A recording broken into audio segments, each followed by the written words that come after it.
Well, hello, welcome everyone to Healing Wednesdays and the Circle of 12. I am Lee Carroll. And I'm Monica Morani. Well, we are back. Every Wednesday evening of the year, we come together with special guests, questions and answers, discussions, meditations, and channeling.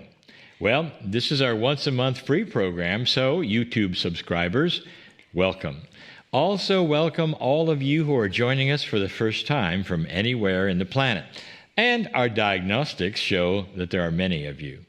A special welcome to the members of the Circle of 12 who receive one of these programs every single week of the year. And not only do you receive, because you are a Circle of 12 member, we can do these programs once a month for free. So you're giving to yourself and to the planet. And I can't thank you enough. We so love you, beautiful people. But if you're not a member of the Circle of 12 and you follow us on YouTube, well, guess what? This is program number 22. Isn't that amazing?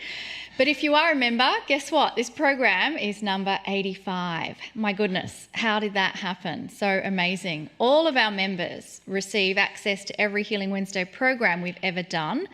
And the library, as I mentioned, 85, it is building all the time. In addition, the members receive many other extras, including a full index of all our programs. And of course, the YouTube library is also building. This library never expires, and this playlist is forever. As long as YouTube exists and this channel is here, you can watch these programs as long as you wish. So, YouTube subscribers, take a look at some of the great programs from last year with some very prominent guests. One of the things we enjoy doing is taking questions from our beautiful community. And so let's move to the first question we want to answer on this particular program. It comes from Olivia. Olivia is in the US and she says, I have aphantasia. It means you cannot visualize. If all I ever see when I close my eyes is darkness, how can I send light to others? I feel like I am broken. Well, Olivia, it's interesting to me that although aphantasia is listed as being less than 1% of our population, we've had more than our share of messages from those just like you. This is not new to us. It's a very real thing, and most people can't understand why you can't visualize things, but you're not broken, hardly. I know people who can't sing at all. They're not broken either. And now, I can't draw anything more than stick figures, and I have friends who can't believe that. So my visual cortex isn't connected to my hands, I guess, at least not enable me to draw well. It's really crazy how different we are. So let's look at this for just a moment. Since you cannot create a mental image, I want to invite you instead to view an actual image with your eyes. When we first started the Circle of 12, we found the perfect image for it. It's a human figure standing in front of a huge glowing circle at night. And that figure is seemingly alone in a vast field. Now, I know you know what it looks like because you're watching this program and you've given the question, but here it is again for you to see. I'm showing it on the screen. Just so you remember it. It's the banner we show all throughout these programs. I would love for you to capture this image on your screen, perhaps even print it out, and then look at it during the Circle of 12. Now, each program features this image for 7 to 10 minutes after the program. That's a really good time to capture this image on your device if you'd rather do it then. You may not be able to visualize, but you can certainly feel things. So while you are watching this I love that. While you're going to watch this printed image that hopefully you're going to make and you have in front of you, I want you to feel loved. Now, that's not a mental image. It's an emotional image. It's an emotion felt while you're watching a real image. So I hope you get this. No matter what we do in the Circle of 12 that night, continue to look at the image that we found through this program and realize that it's you who is standing there in front of that huge circle in that vast area. But around you are you ready? Invisible guides and angels. Things that none of us can see in that picture. None of us can visualize those. It's not in the picture. So we're not broken at that moment in time. We all feel them if we choose. Olivia, you're never alone, and you're not broken. The love that we speak of, it doesn't require you to visualize anything. So just enjoy the love and the message that we have as we very much include you in our Circle of 12 love meditations. I love that answer, Lee, and it actually reminds me of when I was doing energy work training, and for a long time I could not feel any energy in my hands. I knew it was real, but I felt there was something wrong with me because everyone else in the class could instantly feel energy in their hands, and it took a very long time for me to get to that point where I could feel it. And so we're all unique, which is what Lee was saying. And one of the things in energy work is that you can send it through distance healing sessions. And there was many ways open to us. You could pretend the person was in front of you and doing the session exactly how you would if they were there. But here's something interesting. You could also have a piece of paper with a person drawn on there, and with your pen and pencil, you go through the energy motions that you would do, but it's a different technique. So I love that Lee said to print out that circle of 12. Maybe you can come up with your own way where you put that picture down, and then with pen and paper, you start drawing out rays of light, which represents you on the paper, and now you're sending that out with pen and paper out into any place you want to. So I encourage you to have fun and experiment with your unique way of sending light, because like Lee said, you're not broken, you're never alone, you are included. We're going to take another question from Perry. Perry is in Chicago. Perry says that in the Circle of 12 Theatre, when I ask for the souls of the loved ones to be in the audience, I'm seeing various loved ones and those who have passed. However, I'm also seeing the soul of my mother who is still here. How can that be? Hello, Perry. This question comes from your trained mind. Now, I'll explain that in a minute. We all have this as we grow up. Let me ask you, does your mom only get a soul if she is not alive? Well, when we visit a group of souls in any multidimensional space, especially in the Circle of 12, we visit a very alive source. The condition of a soul might be far more alive than even a human, since it's forever and knows everything. We have been trained by our culture that when we go to the other side of the veil, which is exactly what we're doing in the Circle of 12, we will only see those who have passed. Now, that's very cultural, that's taught by all of us, and that's how we think. To make this very different here for now in the Circle of 12, perhaps something spooky to many, we can also get a vision of ourselves from the other lifetimes, and of course, we're still alive looking at it. So it's all there, since all the souls are available at any time. It shows us just how much power we have to work with ourselves at a spiritual level, even while we're alive on the planet. We have incredible tools like we've never had before. So, one of the things we have taught in the past are things that we're going to do even tonight. So get ready for tonight. So it's just for you. I love that. I think I love when Kryon feels like Kryon's talking just to me, and then I hear many other people say, no, Kryon's talking just to me. So Spirit knows us so well that we get these beautiful messages for the collective, and yet it feels so personal. I'd like to take one more question before we do meditation and a channel, and this question comes from Serena. Serena is in Romania. Kryon speaks over and over about healers, readers, facilitators, light workers, etc.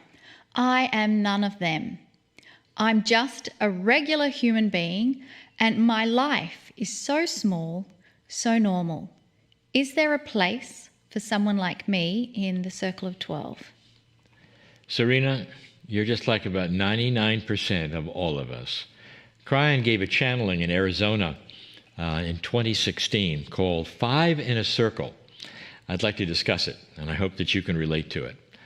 The channeling was a description of the 5 kinds of spiritual categories that most humans find themselves within. It's a circle since there is no hierarchy in the categories. No one kind is better than the other. And some are actually a meld of several of the categories. But it's fun to see the basic 5 categories in their purest form. And it's going to help answer your question. One category was for those who are focused on what they feel they have come to do. They are on a mission. Another group were the authors, healers, and speakers group, like those that you referred to in your question. Another category was for those who just love to meditate for hours and days. These are the prayer warriors and very helpful for the planet. They're good at it. Still another category was for those who felt especially connected to the earth, the tree huggers. And finally, what we call the anchors. These are the ones who anchor the others in the first 4 categories, the light workers who help all of us. So out of all of them, really, only one category contains healers, readers, and facilitators. Most of the planet is filled with those who are powerful prayers or anchors for all of the ones that are here. So, most of the planet, I can say, is just like you. And so many who are watching right now, who are the ones who silently support all of the others, especially me. I feel it. Or maybe you're just there as loving us from a distance. I feel it. These are indeed the light workers. So, Serena, you're a light worker, even if you didn't know it. And you belong right here with all of us. Honest. Thanks for your question.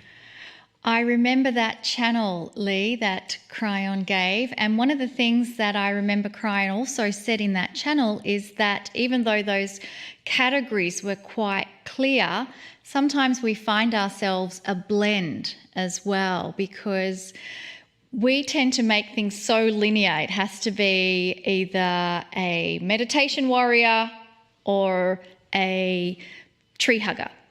Well, what if you are a blend of both?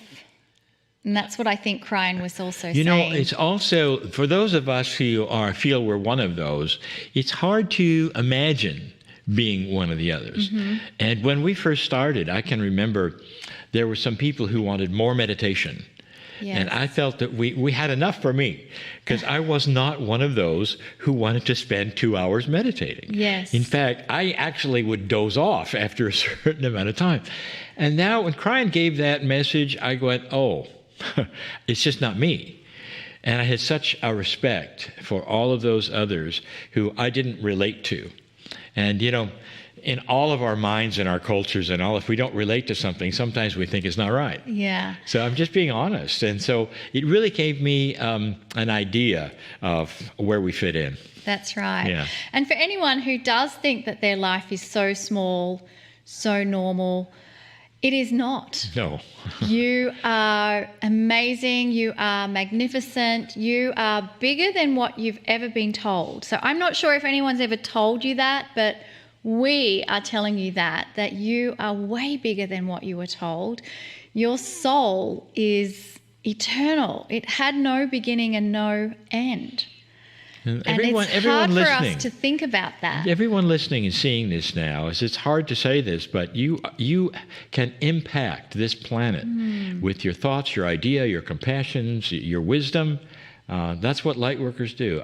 I'm assuming that most of you watching this are doing so because you're interested in some metaphysics or some spirituality.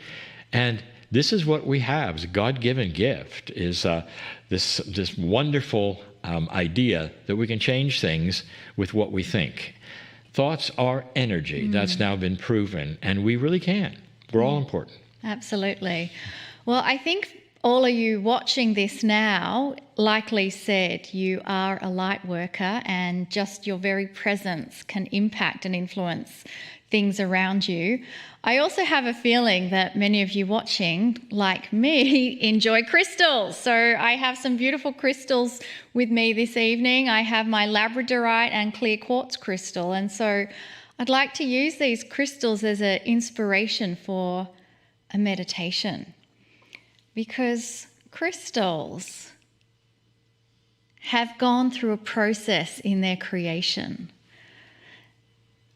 The labradorite, for example, it came from igneous rocks, and it was a process of lots of heat and pressure that you had this metamorphosis of creating the gemstone and the crystal that we see. Our planet is filled with so many different variety of minerals and gemstones and crystals that they have gone through such processes, and even being unearthed from the earth, they go through further processes of being polished and tumbled and smoothed. And so I invite you to contemplate, what kind of pressures have you experienced in your life, and things that have polished you over and over to create who you are right now. Because life is happening for you and with you, not to you. Everything that we experience, we have the opportunity of looking at that experience and being polished by that experience. When we overcome life's challenges, we can truly speak to someone else going through that challenge with true empathy, with direct knowledge, direct experience of feeling. And so I ask you to also contemplate how many lifetimes you may have experienced being on the planet. And how many of those lifetimes did you also receive those opportunities of challenge and change? And that well of experience is carried within the very DNA of your cells. You have a gold mine of wisdom that you can access, that you can pull forward. And so I can hear already the next question: how do I do that? It is through giving pure intent and trusting that you will receive exactly what you need. So let us just ask, dear cellular structure filled with beautiful information of my wisdom, of my Akashic experience, please bring out those lifetimes where I was able to hold wisdom, hold compassion, hold love, hold knowledge, and let those attributes come forward. And just trust that the process has already been initiated, and just observe things that will happen for you in this coming week. And so from that posture of connection and love and support, let us now move into hearing the messages from Kryon.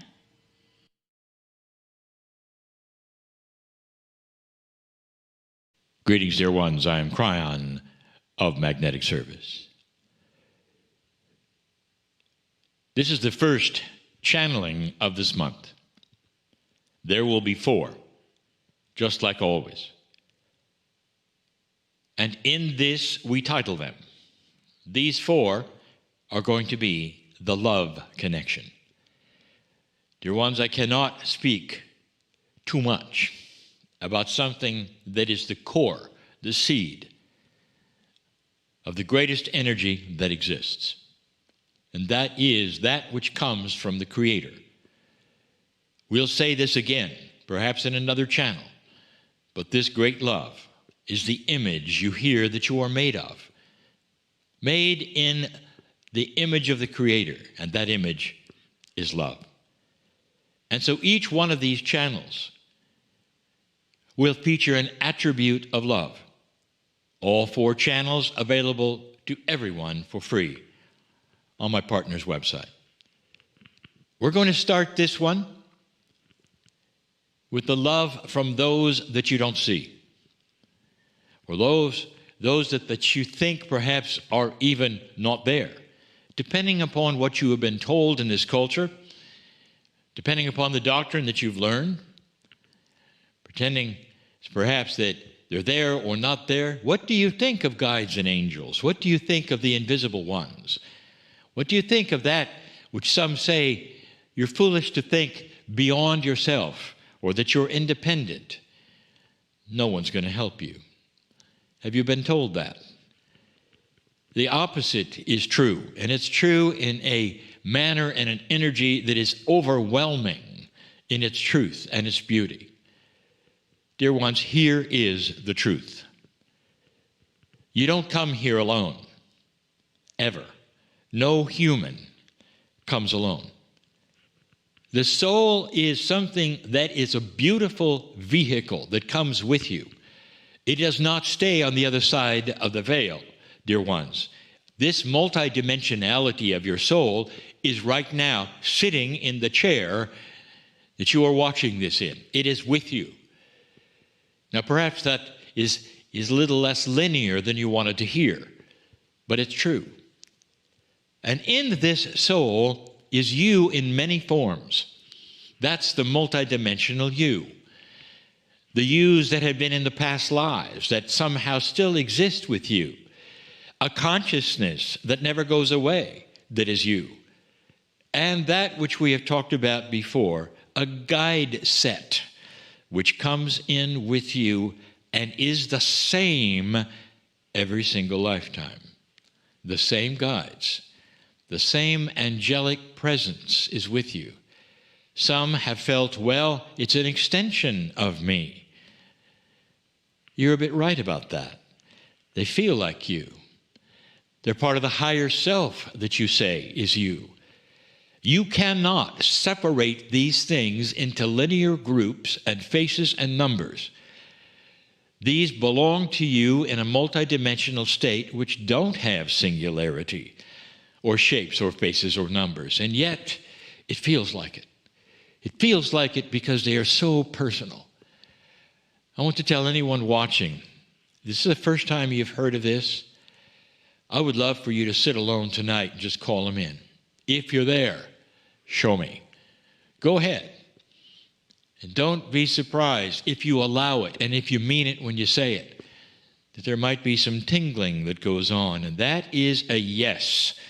That cause and effect relationship of you opening your heart and asking that question is one of the most beautiful things a human can do. I want you to understand that as they come in with you, there is a tremendous love they bring. The love for you, the soul that you are, the human being in the expression that you are. Their purpose is to help you. That is why they are called guides. They are angelic. You don't see them. You feel them. And in their feeling, they also shape your reality if you let them.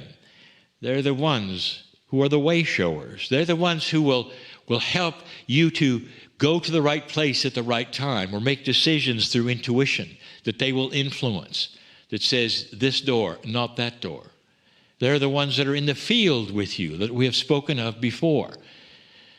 They keep you out of chance, dear ones. There are those who still say, I'm in a turkey shoot, as they say in my partner's country. That is, I'm rolling the dice every day I step out of the house and anything could happen to me. Not if you're in touch with your guides. Not if you understand the purpose of angelic purpose, the reason you're here. These guides are the ones that often keep you safe, but not unless you acknowledge that it's possible or that they're there. Why is that, Kryon? Why do we have to do things in order to activate, if you want to say that, the guides? And here's the answer. You have free choice not to. Did you hear that? All your life, if you want to ignore all of them and do your best, when you come back across the veil, we're going to have the same party for you as the one who engaged them when they were 4. 4 years old. Do you hear that? That's no judgment. There is no judgment. But there is opportunity. And that is for those who want to understand that there is love when you come here. And they come with you. I want to paint another picture. I've done it so often before. I want to paint a picture. Here you are on this planet, doing the best you can to survive. Trying your best, perhaps, to be a compassionate individual. Trying to dodge that which you call chance. Sometimes it makes you feel like you're a victim of the energy all around you because perhaps things don't go well. And here are guides who are sitting looking at you doing nothing because you've never greeted them. You've never said thank you. You've never said, I want you to help guide me. I want you to push my intuition. I want you to help me listen. You've never done it. Perhaps because you've been told they don't exist, or that's silly, or that you have to trust in something else, or perhaps there's a prophet, or perhaps you've been told you can't even talk to God. Somebody else has to do it for you. All of those things get in the way of this perception that you have come in with divinity. But because you have free choice, nothing's going to happen until you activate that. Activating means that you sit again and say, I want you in my life. You're real. I believe it. Thank you for loving me. Can you imagine the love they have for you to watch you flail around, believe what you want to, and all that time, figuratively, they have their hand out saying, take my hand, just do it. Don't you feel us? Don't you understand? Don't believe anyone else but your own core energy. Drop into your heart and see if what you've been told is right, and we will come in if you wish. All your life, they may sit there with their hand out, perhaps to your last breath. That's how much they love you. They never give up. They never give up. They're always there because that's why they're with you. They come with you. Did you know that there's a meeting between all of you before you step into the wind of birth and you come here that says, this time, please, feel us. Don't believe everything you're told. Follow your heart. Believe us. And let us then help guide all the things to take you into the good places where there are no potholes. And intuition will help you meet the right partners and people so there'll be a lot less of the issues that perhaps you had the last lifetime. Let this be a lifetime of beauty, no betrayal, of compassion and love and good things. That's why they're here. There's so much love. Your guides, your angels are real. They even have your name on them, the name we sing in light that you have. They belong to you. There is a system, dear ones, of love. There is a connection with the love of the Creator, and part of it comes in with you, always with you, waiting for you to acknowledge it so you can move on into a divine reality that you deserve as your lineage of an old soul. I wouldn't tell you these things unless they were real. There's no reason to sell you something when you already have it. I am just telling you to take it. See for yourself if it's real or not. Open that beautiful, beautiful area that will flow into that which is your mind and your heart with a grander truth, perhaps, than you've ever been told. That's why I'm here. I'm here to give you information, perhaps that you've not heard before, that is for you, that is loving, very loving. It's not a doctrine we're asking you to follow. It's love we're asking you to follow, the love of God. I'm crying in love with humanity, continuing to give these lessons so that some of you will have a life change and understand that you're always loved and you're never alone. And so it is.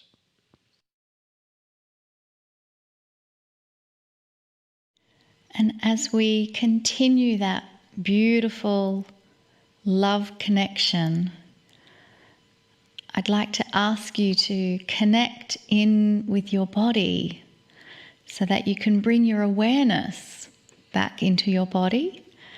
And if you've had those eyes of yours closed, I invite you to open your eyes, and we're going to continue this love connection by having a conversation with an incredibly unique woman on the planet.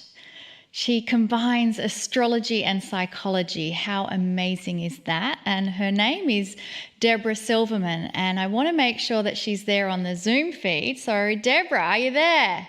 Here I am.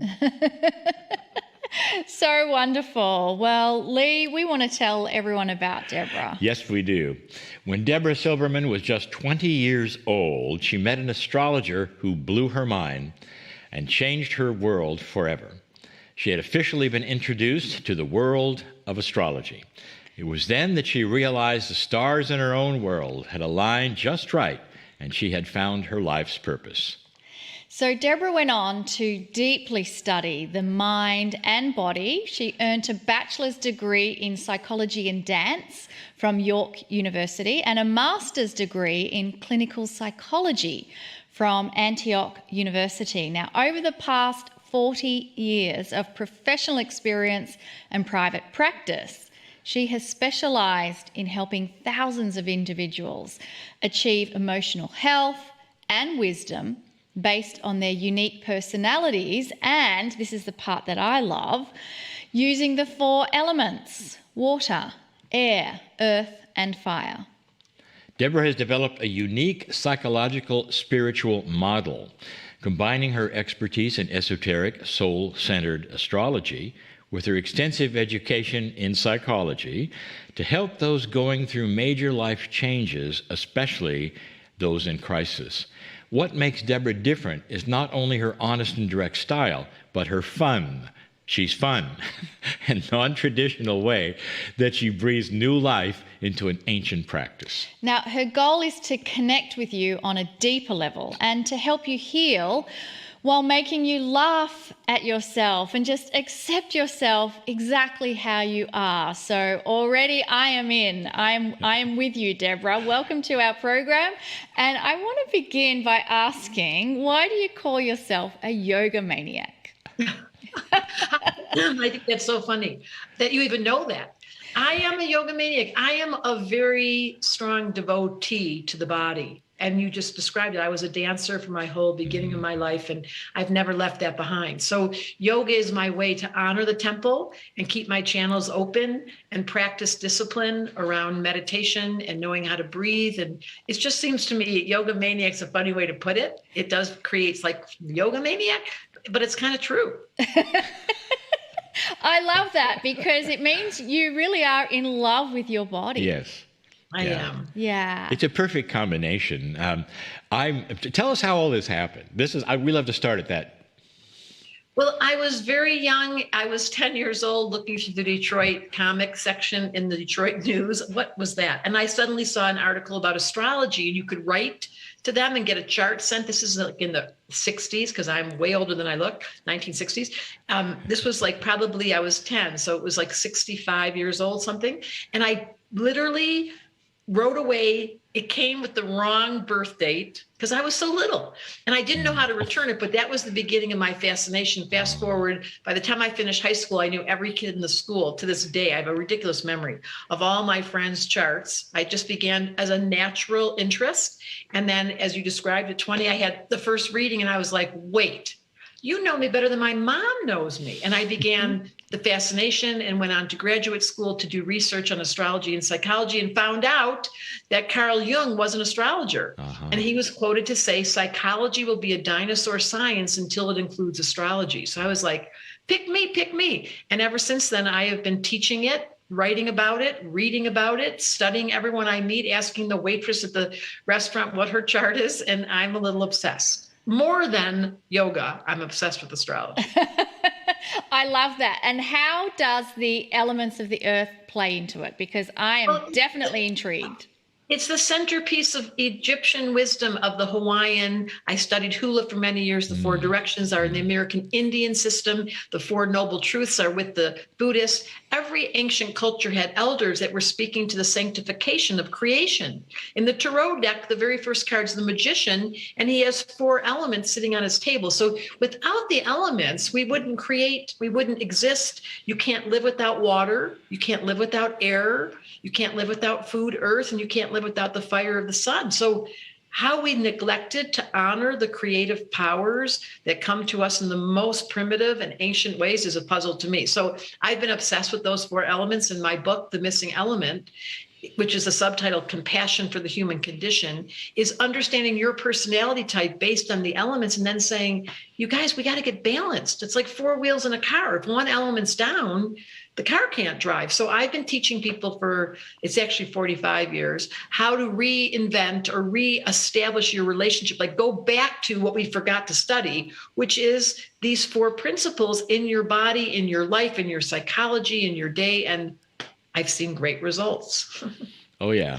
People come back to the holy, to the sacred, to the ability for us to say, what is the power of creation? And can I be an assistant? Can I be an agent of healing? Because if I learn those four elements, I turn into a magician. You know, it appears to me, and what is not really clear in the bio is that you've combined three things. You've combined the wisdom of the elders, the planet, as well as psychology, as well as astrology, to paint what I will call a bigger picture than I think any of us have seen before. This has got to be an amazing work. Yeah, and we have a school where people come twice a year. The doors open. It's called Applied Astrology. And within 6 weeks, even if you have never believed in astrology or you've been studying for years, it's a 6-week class. And at the end, people fall in love with themselves right in front of me. It's like a love story. I love that. I would love to have an example, if you have one, of someone who, as you said, they're very skeptical about astrology, and given your obsession with it and your deep understanding with it, I'd love to hear those stories of someone who didn't really believe it and you shared some information and what transformed. So I have this great example because she started to work for us. So when she came to the first class, she's very shy, a little bit self-conscious, understated. I took one look at her chart, looked at her, and I was like, you have so much fire in your chart and you're pretending to be a little shy over there. Now I'm not going for it. So let's change that story. So she got the homework of activating her fire. Within the end of the 6 weeks, she lost all this weight. Her husband wrote me. He was like, what did you do? Because she'd been playing this game in astrology. We see the blueprint and the promise you've made. Somewhere you left something behind, or you didn't know how to activate your own natural rhythm. So I give them the code just by looking at the chart as a simple beginning with the elements, as you described, and then their whole life force comes back. In her case, she has really become an advocate and an astrologer and one of our mentors. And I watched her being this really inhibited, not being able, and then suddenly she showed up. So that's one example. Then there's the opposite, someone who's playing the game of being a really outward personality type. But I look at the chart and I'm like, what? You're a meditator. You're playing a game of pretending. And by the way, you're going to run out of chi and you're going to get burnout because you're not being authentic. And when he discovered that he was a meditator, he became this rich wisdom source rather than this pretend game of Mr. Cheerleader Salesman. And he went into an entirely different career. I love that. There's lots of questions this brings up, but there's one that's hiding. And that's one, and it's not anywhere in your bio at all, and that is, how do you feel joy fits into all of this? Well, that's my middle name. I mean, I'm the president of the Jews for Joy Club, and I have no members because when you're raised the way I was raised, it was like, oi, the whole time. So I had to recalibrate, rechange my thought process. So joy is what happens when you're your authentic self. It may not be overt joy. Not everyone. I have a lot of fire, but it may be contentment. It may be calm. It may be practicality. It may be writing, like whatever your joy is that you left behind becomes very obvious by looking at the chart. So people are always saying to me all the time, I don't know why I'm here. This planet doesn't seem to fit for me. I'm with the wrong people. I'm like, well, you've got to first get a relationship with you and you at the divine level. And then you remember. And then as soon as the memory comes back, joy is always sitting, waiting, when you're in your juice, when you're in your chi. And I'm headed towards 70. I feel like I've got more energy now than I've ever had because I'm having so much fun doing what I'm doing.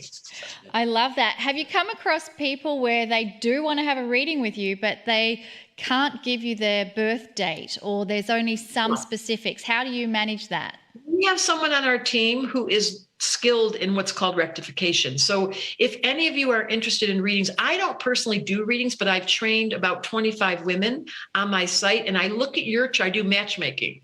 I look at your chart, I look at her chart, and I connect the two. And if you don't have your birth time, that's a very easy fix on our team, because one woman is a genius at being able to look at the life experiences and then work backwards and put the chart in place. I love that. So that is wonderful news for anyone tuning into this who have always thought, I don't have my birth date, so therefore I can't get my astrology chart. And so you've just answered that. That is fabulous. What kind of workshops that can people do with you? So the school has 2 times in the year, as I mentioned, September and January, and that is a wait list that you get on. And then when it comes time for the class, there's only 10 people in the room. It's on a Zoom call. There's 10 women or men who have charts in front of them. And the mentor and I looked at your chart before the class started, and I say, in that case I gave you, she has lots of fire. Do not get discouraged by her playing shy. So we are prepared before you get there to facilitate your reemergence or your remembering. So there's the school, and then there's classes all through the year. I give away a lot of free material. There's a program called Come Study You, where we have all kinds of archives, everything from an astrology library that I sell to a class on the progressed moon where a beginner can learn what the cycles are. And then it goes all the way to my very favorite love, which is called Tell Me a Story, tmas.co, where I teach people in a writing class. And this one I do teach, where you're telling your story in the name of the elements, and I turn on your observer. This is the most powerful tool of all of astrology, where you step back and watch yourself from the observer's point of view, which is your soul. And suddenly you fall in love, like, oh, no wonder I had that story. And your stories begin to feed the karma, and we get to understand, what did you come to learn? I love the love of self part of all of this. It all fits in to so much of what we teach. Why else are we here? Here's a question that I think that you're going to like to answer as well. And that is that when we are, Monica and I are very attached to the indigenous of all over the planet, and we've been to so many and sat at their feet and listened to their wisdom. There is something that they have told us now for some time, and that a shift is coming. And now we are in that shift, according to their tables, according to what we say. How do you feel about that? Well, as an astrologer, I knew this was coming. The very first chapter of my book is called Crisis, and it describes that crisis is what wakes us up. So nothing's wrong. The astrologer has seen a long view, and we've seen feast and famine when you do a long view. So rather than getting caught in, yes, we are in a very particular era. As an astrologer, it would be dishonest for me not to tell you that my entire podcast, the I Don't Believe in Astrology podcast that started 2 days ago, is scientists, all kinds of climate scientists that I've interviewed to say, tell me the hard truth. Let me be face to face with the facts. And then there's a whole bunch of people who are wisdom keepers to say, what do you do with the hard truth? So as an astrologer, yes, we are headed straight into a brick wall, let's be honest. And the good news is there's a way to enter into awareness, get off that car, sit still, become the wisdom keeper that is the one that facilitates the midwife of how we're going to make this transition. So we're either going to crash, or we're going to be prepared, as all midwives and all wisdom keepers know. Yes, all the indigenous knew. They've gone through it themselves. It's just called evolution. It's nothing wrong. But we've projected, oh, it's all the men's fault. Oh, it's all the women's fault. Oh, it's all the car's fault. It's the fault of evolution. And by the way, it serves us. So please don't be confused with something's wrong. Thank you. So how can we then navigate, as you said, to become a wisdom keeper or a midwife to help us make that transition with grace and ease instead of the hard angst that it creates for some people? So for you two, clearly you're doing air. You've got a podcast or a video or a series of films where you're showing us on YouTube and you're sharing information. That's air. For some of us, For air people, it's talking, it's communicating, it's researching, it's collecting data. For the water people, they're meditators and they don't want to be around people. They just want to figure out how to find the calm, how to reach a place of enlightenment that's called stillness, and through yoga and through chanting and through knowing how to be a householder. For some people, they're earth people, they're activists, and they're like, we've got to get the figure eight of how to do legislation. What are we going to do to facilitate the end of this carbon, to the changing of the weather? There's some practical steps. And the earth people, it's you. If it's calling you to take some steps to plant some trees, do it. And the fire people are the yoga maniacs, the enthusiasts, the energetic, crazy people that are here to figure out how to master energy in the name of healing. And if you are one of those, you're inspirational. You stand in front of people. You take us out for walks. You take us on bike rides. So we all have different functions. The good news is everyone's got a function. The bad news is what's yours. And if you don't know how to serve and facilitate this era, you might want to ask an astrologer for some insight. It's so interesting. We actually teach that, and we have had in different ways that there are different kinds, and they fit right into those categories. I never really heard that about an air person. I'm an air person. What are you? Do you know? I always thought I was a fire person, but... Yes, fire and air are perfect together. You're inspiring us through his words and through your inspiration. So fire and air people get all excited and share, and they go on screens, and they put lights on, and they're like, I'm here to help you. And the water person's at home watching this going, oh, I feel so much better. And the earth person's like, we need some function here. I'll take care of that. I'll produce that new idea. It also explains why Lee has never really wanted to just sit and meditate for hours and hours. For him, it's like, I can't do that. Don't meditate. Mm-hmm. Air people get bugged by being told to sit still, but they can walk and meditate. Yeah. And they can listen to a guided meditation, but you can't ask an air person to sit still. I meditate best on airplanes. Bingo. Yeah, I can't because it makes me sit. Well, it makes me sit still.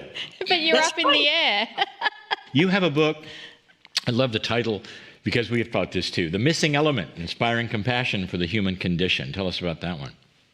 It's all about the four elements, and it's all about the crisis we're in. It starts off with the first chapter saying, we cannot continue as we're going. Society is going to go into a radical change. I love when Lynn Twist on Choosing Earth, the documentary, looked right into the camera and said, we are now meant to be midwives because we're in hospice. Mm-hmm. Like we're at the end of an era. It's hard to talk about. It hurts unless you're prepared. And my book is simply there to establish, get missing element, figure it out, short little tests, open up the chapter of your missing element, do the homework, balance the game, and suddenly your cheese back.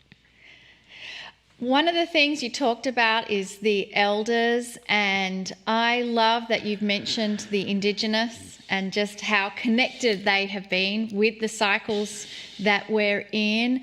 That respect for elders, I think there's going to be this new wave of where we come to respect them more. How do you see that unfolding? I think you two are elders. From what I can see here, it looks like you two are elders. We never get named elders. It comes with the territory of growing up. And if you become responsible, my question every day from the minute I wake up till I go to bed is, who can I serve today? Mm-hmm. How can I create this planet's evolution? Mm-hmm. I did not come here because I like this place. I love it, but it hurts me here. I'm not the person that goes, I love being alive. For me, this place is very, very painful. And yet I've turned the joy button way up in the answer to what could I do to serve. So I am an elder. I'm headed towards that. I'm certainly past the marker. I just got Social Security. What's it called? Medicare or something in America. It's such a weird thing. But the truth is, I was an elder at a very young age. And all that is a being who values the sacred, who knows this planet is a place to pray over your food and to go to bed with a prayer and to remember your dreams and to keep your heart open at all costs and to never stop asking, who can I serve? I don't care how old you are. If you've got that premise at the front of your consciousness, then your whole life is an example of a radiant, vibrational delight. And that's what we're missing. And that's what will help us through this transition. Oh, thank you so much for redefining elder for us. I love that definition. We do that as well, saying that there's a lot of young people we meet that are old souls. Yes. And we see that elder wisdom. The deep wisdom within. Deep in them. And it's recognizable. Yeah. I have a question for you, because one of the things when we do live meetings, which we do less than what we did before COVID, but we still go and meet beautiful family when they come for the gatherings. And for some, there is a little frustration because they come together with this group, and then when they leave, they feel isolated because their awakening has kind of removed them from people around them. So do you have any messages or help that you can help for those who feel isolated? It's such a beautiful question. You just need one best friend. All you need is one person to help you regenerate or give you back your life force. It could be on the phone. And then you fill up your cup and you just keep giving. We don't need to be having others echo or say we love you because you're the spiritual person. We just need to be the givers. So I ask everyone when they ask that question, who are you giving to? What are you creating? Are you planting any flowers? Are you planting any trees? All of that is your job, to be the one in your community that lights it up. And then have one person you can call to go, my light's getting dim. And they go, no, I love you, Debbie. Oh, that's right. Thank you. So just make sure you've got someone. It could be your dog. It could be the neighbor. It could be your best friend across the country that you know is going to energize and vitalize your enjoyment because you're in love. I have a question also that I'm interested in how people think. And, that's the psychologist in me. Whatever brought you to the aha moment when you said these things go together? I have to say, because, as an astrologer, people come to see me for years and years saying, what am I here to do? I never had to ask that question. From a very young age, I knew I'd be a therapist. Mm-hmm. I knew that I was on fire about seeing I was nosy, to tell the truth. And then the astrology was like candy to me, like, wait a minute, that makes total sense. So very quickly they got married, and it became obvious that my destiny was pushing me around from behind. So I can't point to one event, but I can tell you that I woke up very young in the dentist chair with nitrous oxide, where I came out of my body and I was given a directive that said, this is an illusion. Decide right now what you want to believe. And I came down and told my mom and told the dentist, and they were like, huh? I was like, everything's not what you think it is. And from that moment on, I've been able to maintain a lightness that has given me the gift of openness and receptivity. And that's how I found my destiny, was listening. Wow. We could do a whole section on that, right? Just, learn to listen. Oh my. That's so key. And so Yeah. I want to ask, what are your tips for how we can get better at learning to listen? You guys are so good. You're asking such good questions. I have tattooed on my arm the word listen and silent have the same letters. In order to listen, you have to be silent. There needs to be, I spend a lot of time in nature. Mm-hmm. My doctor just told me I had the highest vitamin D count he'd ever seen because I'm outside every day in prayer. I would say the deepest way to listen is to keep the body clean. I eat really well. I drink a lot of water. I keep my system as a vehicle, as a vessel open. And that's hard to do because our planet is so painful. We eat and we drink and we indulge and we do sugar and we do coffee. We do everything we can to distract the discomfort. So the first lesson in listening is sitting still enough to be uncomfortable and not move away and keep praying, help me to hear. And if you do that practice, every day, since I was a 20-year-old, I've said, let this day be the day that I offer a blessing. What can I do to serve you? And I've practiced that. So if you can't, because the dramas of your life or your mental body's so distracted or your body's in physical pain, then you just do your prayer to say, please, I want to be of service. The angels are watching. They'll find you. I love that prayer that you said. And there's another part where some people who are new to this, where they do the prayer, they do the meditation, they feel so good. And then they walk through the door and their teenager is at them or their boss is at them, and all of that has dispelled. And what we teach is about taking that with you and pasting it upon yourself. So what do you have for people to carry that feeling no matter what is happening? Well, there's a muscle called the observer. This is what my book is about. This is what Tell Me a Story is about. This is what my school is about. When your observer's on and you notice, wow, I just lost it. The guy cut me off on the road and I gave him oh, that wasn't very spiritual. And then my observer comes in and goes, Deb, and it has no judgments. It's not mad at me. It's just going, oh, you looked a little hot right there. And then you get to reclaim it without judging. Now, if you can make that muscle of your observer, which is all I teach in every class I do, strong, this is what Tell Me a Story is about, then all of a sudden, right when the crisis happens or the drama happens, right after, because you can't bypass the human condition. You're going to get angry. You're going to get pissed off. And so you should. You're going to cry. You're going to be hurt. It's welcome to planet Earth. And then here comes the observer, and I've gotten really good at it. Now, so good that sometimes I got to say, can you leave me alone? But when the observer becomes a muscle you can count on, then in the middle of that teenager screaming after you got all upset, and so you should have, you finish and you say, I'm so sorry. I totally lost it. And there's a smile. And the way you know your observer's on is it becomes kind of cute. I've had instances where I've caught myself I'm mad, and I've caught myself being mad, and it's like, but I don't want to just give up this mad just yet. Like, I hold on to it until I'm ready to release it. It's very important not to bypass, because then you've abandoned your human in the name of some concept. You must walk through the human. Being heartbroken, being depressed, being anxious. These are real human components that I celebrate. That's what the therapy is about. And then once you are welcoming it without resistance, I mean, it happens to me every day. I don't care how spiritual you think you are. The shortest verse in the Bible is Jesus wept. I mean, he cried too. It's a human nature impulse. And we must get angry and sad and frustrated. And then the question is, how quick does my observer come on, and do I comfort myself and return to center? That's really the question we should be asking. How beautiful. And share with us how you comfort yourself.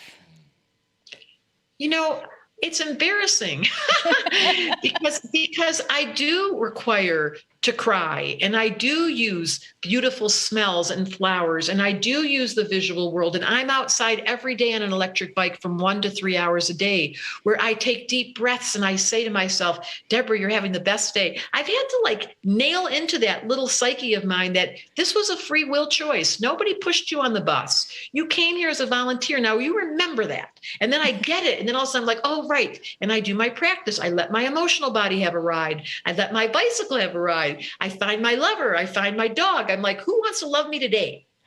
I love that. Who wants to love me today? What a beautiful way to start up with. So let's put it out there. Everyone listening right now, ask that. Who wants to love me today? And why wouldn't they? I mean, we've covered so many pearls of wisdom. Absolutely. But we're running out of time, and I would like to, what would you have to share to our viewers?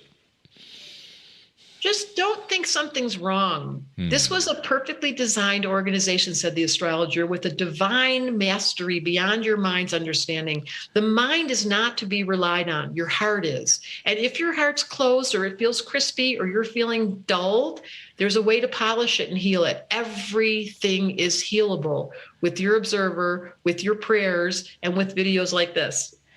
Absolutely. So I want to mention Debra, your website. It's debrasilvermanastrology.com. Now, it's there in the chat for those of you watching the live stream. And if you're watching this as a replay, there will also be a link there for debrasilvermanastrology.com. But I'm sure you have lots of videos on YouTube as well. And for those who want to do those amazing applied astrology waitlist classes, there's appliedastrology.me, appliedastrology.me for going on and doing those things. So I am so delighted that we got to have this opportunity to play together. I love your humor. I love your joy. And it's true. Your joy factor is out the roof, and so it should be. I don't want to say goodbye. Yeah, let's not. I mean, let's just keep her here and play with her.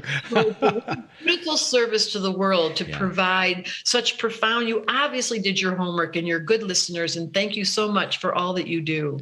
Well, we believe that joy is one of the best medicines, and we truly believe it changes lives and keeps us younger. Absolutely. Actually. And in addition to all the things that are also taught about it, being a balancer. So thank you so much. I'm so glad you were able to come. Yeah. Okay, so we're now going to take a 10-minute break, and then we'll see you back here for the Circle of 12.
Welcome back, everyone. And thank you, Debra, for everything that you've given us. I love the fact that we can have these kinds of specialists on our show, especially of the high caliber. And we're going to continue having as many of these as we can. I'm just always impressed, and I'm learning things all the time. I've been doing this for a long time, and I am learning so much. I am too. And I think that's, if we can always carry that sense of awe and wonder and discovery of things that we didn't know, then we're always going to be timeless and ageless, aren't we? Yeah, and I also love what she's done with some basic astrology and how she's extended it and melded it and made sense in other areas. And psychology. I mean, you wouldn't think psychology and astrology go together, but wow, what an amazing lady. Thank you again, Debra. So I want to remind everyone tuning into this program that it is all about healing. That's why we've called it Healing Wednesday. And right now, what we'd like to do is something that we're calling miracle moments. Because there are many right now who need a miracle in their life, in whatever form that they need it. They're wanting some kind of healing or miracle to take place. And we are inviting you to participate in this week's Miracle Moments, where all of us can come together to help others and ourselves. I'd like to ask Monica to further explain how this works, and we know that together we can create the right energy at the right time for all of those ready to receive it. So in our members portal, there is a place where they can submit a request for healing energy or prayers. But regardless of whether you're a member or not, we're inviting all of you in this moment to connect together as a group so that we can send energy, compassion and love to all those who are requesting our help. And perhaps you are included in that, where you would like to receive some healing energy or some compassion and love. So we're going to generate it from that divine spark that exists inside. And as we're sending that out, we're also receiving it. It's like this infinity loop, this wave of love that gets generated out, and it comes straight back to you. And if you are having trouble visualizing this, I encourage you to just get pen and paper out and place a little dot which represents you. And then around your dot, I invite you to place other dots which represent all the multitude of beautiful souls out there requesting help. And if you start drawing some big circles around all of those dots, you're going to find that there is overlapping circles, because our soul is enormous and it's overlapping with all the other souls. And when that soul overlaps with another soul, all of a sudden you can reach and touch someone miles and kilometers away from you. They're not even sitting next to you, and yet that enormous soul energy of yours that is radiating out is already touching so many other souls. And I invite you to just feel into that connection that is occurring right now. And we are all holding together in our soul energy. And in the soul energy, it is just radiating peace, tranquility, love, compassion, joy, and even laughter. So feel those movement of joy and laughter and bubbles of love flowing out until we have a field of giggling vibrations, loving and supporting each other. And from this place of giggling love and anticipation, let's now receive the beautiful messages from Kryon. Greetings, dear ones. I am Kryon. come a little closer. The circle of 12 is a healing circle.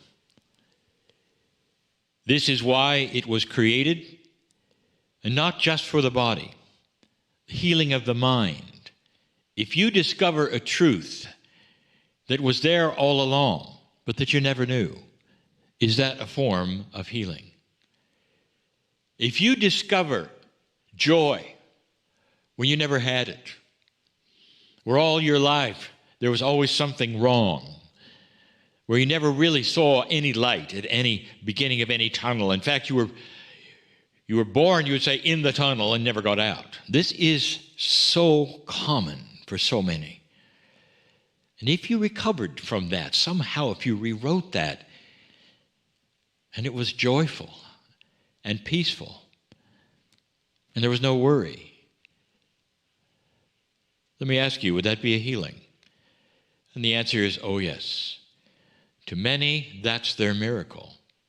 To move out of a condition of depression, perhaps. To move out of a feeling of victimization, perhaps.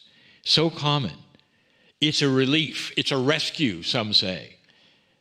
And it's so available, as we've told you from the beginning. The circle of 12 is an exercise, a meditation. And if it's the first time that you have heard this, or perhaps the first time you're here, let me just say it's a journey into self. It's part of discovery of self. It's a paradigm that's different. It's a meditation that helps you to walk across a bridge from the known to the unknown in your mind, a metaphor. Walking across that bridge is a symbol that you're going from one place to another, of course, but the place you're going to is a place not only you've never seen, but you didn't think you could go. And that's right into your own soul, dear ones. This is a special journey. It's not for everyone. It's a journey that can be as real as the chair you're sitting in. It's not pretend. It's not really even a visualization. This is something that you can do. The difficulty is always the same. The first part of the difficulty is, I was told I can't do it. You may have even been told by metaphysical people that you can't do that, because it is something that has never been available. And we'll say again, there is a change. Haven't you felt it? In this planet. Right now, even as I speak to you, the very things I told you to look for are happening. That the darkness, that history of war and all the things that your grandfathers experienced is trying to be revisited on your planet. And you get to see it. And you go, really? Really? Is that truly happening? We told you to look for it. That those that are negative, those who represent the history of a dark energy, will do their best to pull you back, because, dear ones, this planet is headed in another direction. It's headed in light. We told you that. There will be some who will hear this and say, where have you been? Kryon, under a rock somewhere? We're not headed for life. Take a look at light. Take a look what's happening. I'll tell you what I said before. If you haven't heard it, listen up. When the light comes out, the darkness shows itself. You turn on a bright light, all the dirt shows. And that's what's going on right now. It wouldn't have happened unless it was threatened. The dark does not do anything different than it always has, because it's always been in control. Why show itself now? It's showing itself to the whole planet. There's ugliness in war, sorrow, horror, death. Just about like 1944, 43, 42. It's all here. Just about the same kinds of things you saw on those newsreels you're seeing today. That ought to tell you, that energy wants to reassert itself. So you won't then decide you don't want war anymore, or decide that you'd all like to come together and make sure there's no war anymore. That's why the planet is objecting, dear ones. That's the light I'm talking about. So I'm not telling you something that's a Pollyanna story. I'm telling you something I actually predicted for you. 2 steps forward, 1 step back. You're in a step back now, it seems, but dear ones, that's only because you're shining the light. This circle of 12 is new. It's new because you're in a shift of consciousness that's already starting to show itself on this planet. And that's why we now take you to a place that perhaps no one told you could ever go to before, your soul. And we go across a bridge and we walk into special rooms and places that are all metaphors for pieces and parts of your divinity or your mind. We've gone so many places in this last year and a half with this, all these episodes. It's time to revisit some of them, perhaps with a different twist. We're going to set a precedent for all 4 Circle of 12s this month. What I want you to do there that's a little different than it ever was before. Be ready. If you wish to participate in this Circle of 12, when we cross that bridge, be ready. Be ready for something beautiful, not something odd. If you want something odd, you're in the wrong place.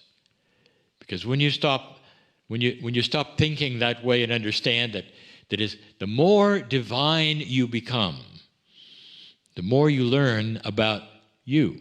And that's not odd. That's love. Built for love, you were. The image of love, you are. And as you get into self-discovery, it starts to show itself very, very positively. That you are in a place for you. It's a safe place. Let's go there now. I invite you, like I always have, to go across this bridge with me. You're not alone. Let's go together and find out what's there again for you today. Take my hand.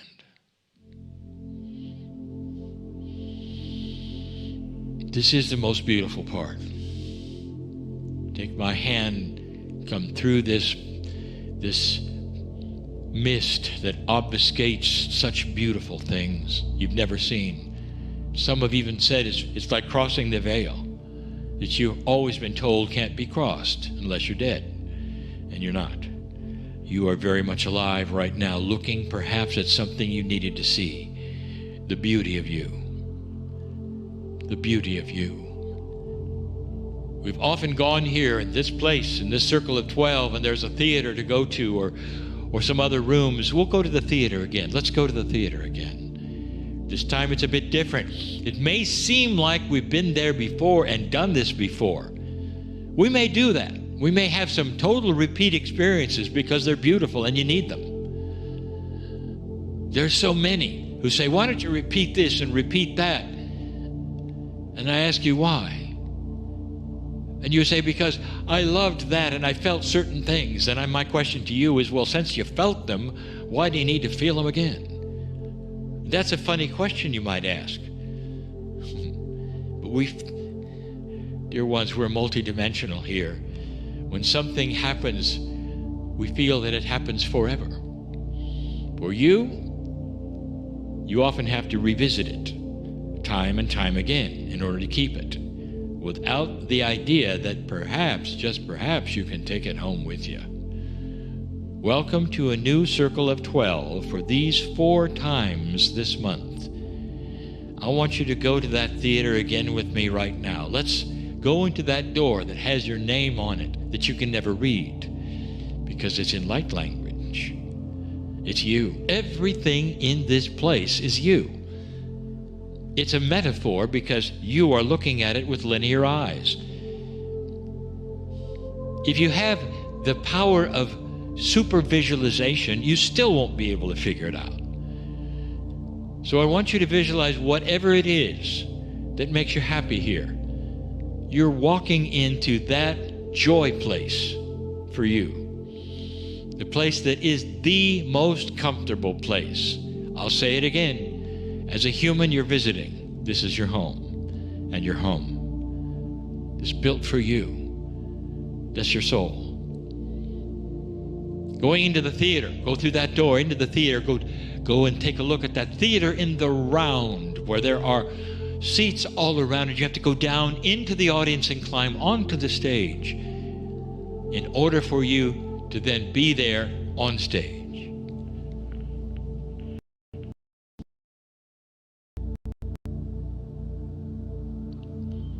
How does that make you feel to go onto any stage? And you might say, well, I'm a bit uncomfortable, Kryon, to be on stage at all. That's quite funny. That stage you're on, that's your core. That's why it's a stage. Did you ever figure that out? Circle of 12 listeners, have you ever realized that's your core? That's where you would always be. That's your stage for you, where everything is brought to you. That's where you go from your stage. That's where the wind of birth goes. That's where you have the conferences where you decide to meet when you're born. Their souls are there as well. It's a complicated idea, isn't it? That you might have chosen your own parents. We have talked about that as well. Today, you're going to do something that we've done before. The audience starts to light up, and there are so many in front of you. It doesn't wrap around totally behind you because these are specific entities, if you wish to call them. They are ones of the past of this planet, and they all have something in common. The first thing they have in common is they know your soul.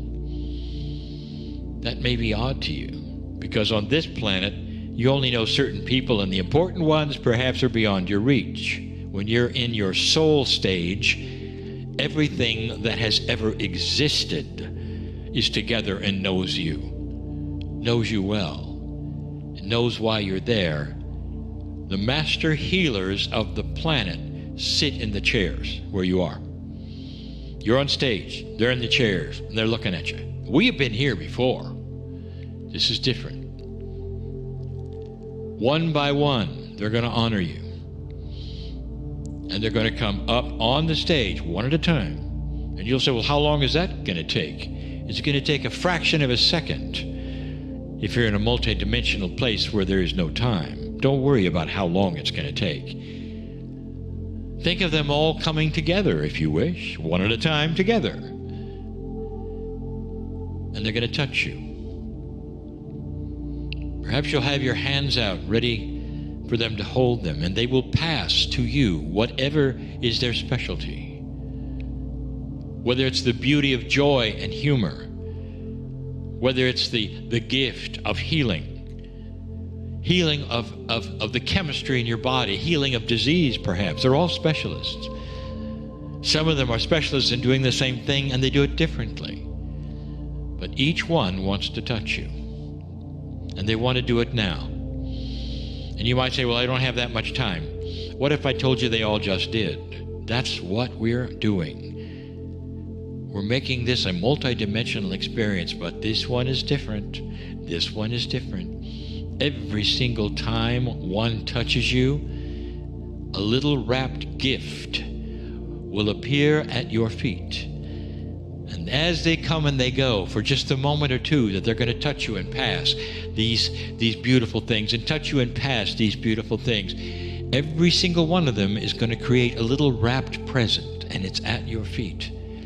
Soon you're going to have many presents at your feet. Here's what I want you to picture. When this is finished, and it can be finished in a moment and a half.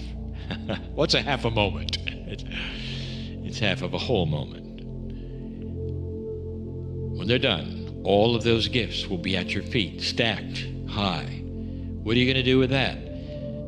You're going to pass your hand over all of those gifts that were given to you in love, and they're going to go into your core. And that means they disappear into your human body. And at that moment, you can come home. Back to the chair that you call the Circle of 12 chair that you're watching from right now. All of that belongs to you, stays with you, and you never have to go to that stage again if you don't want to, because it has returned with you. Now you have to sort it out and say, is it real? Is it not real? Are they there for you?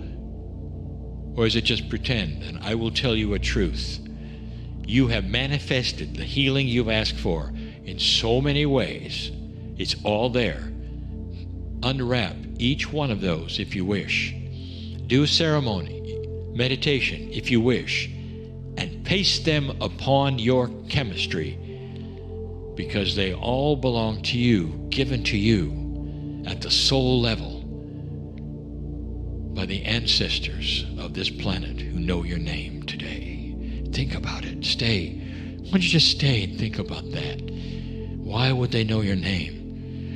Perhaps you're just a little bigger than you think. You're here to be healed today. I'm crying in love with humanity. And so it is.